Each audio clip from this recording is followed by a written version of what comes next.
बनाने वाले खाद की कीमत खुद तय करते हैं, कपड़ा बनाने वाले कपड़े की कीमत खुद तय करते हैं, शुगर मिल मालिकान चीनी बनाने के बाद हुकूमत से मिल करके चीनी की कीमत खुद तय करते हैं। लेकिन एक बेचारा किसान है, फसल तैयार करता है, खून पसीना बहाता है, जमीन का सीना चीरता है, फसल जब तैयार होती है वो अपनी फसल की कीमत खुद नहीं तय करता, उसकी फसल की कीमत माफिया तय करता है, और वो माफिया उस किसान को मुसलसल लूटता चला जा रहा है। तो मुझे इस बात का खदशा है कि आपकी रोजमर्रा की चीजें सब्जियों से लेकर के आपके अनाज तक आपको ये बाहर से मंगवाना पड़ेंगे, और हुकूमत के अंदर बैठा हुआ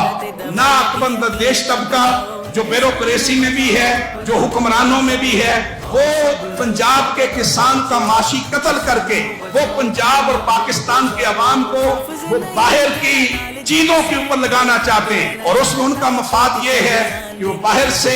चीजें इंपोर्ट करेंगे, अपनी दिहाड़ियां लगाएंगे, अपनी करप्शन करेंगे, और पाकिस्तान और पंजाब के अवाम की रोजमर्रा की जरूरियात भी वो लोगों को महंगी से महंगी तर मिलती चली जाएंगी। ये पाकिस्तान के खिलाफ बहुत बड़ी साजिश है, और हम ये समझते हैं कि ये साजिश बेनकाब होनी चाहिए। हम सबको मिलजुल करके इस साजिश को बेनकाब करना चाहिए।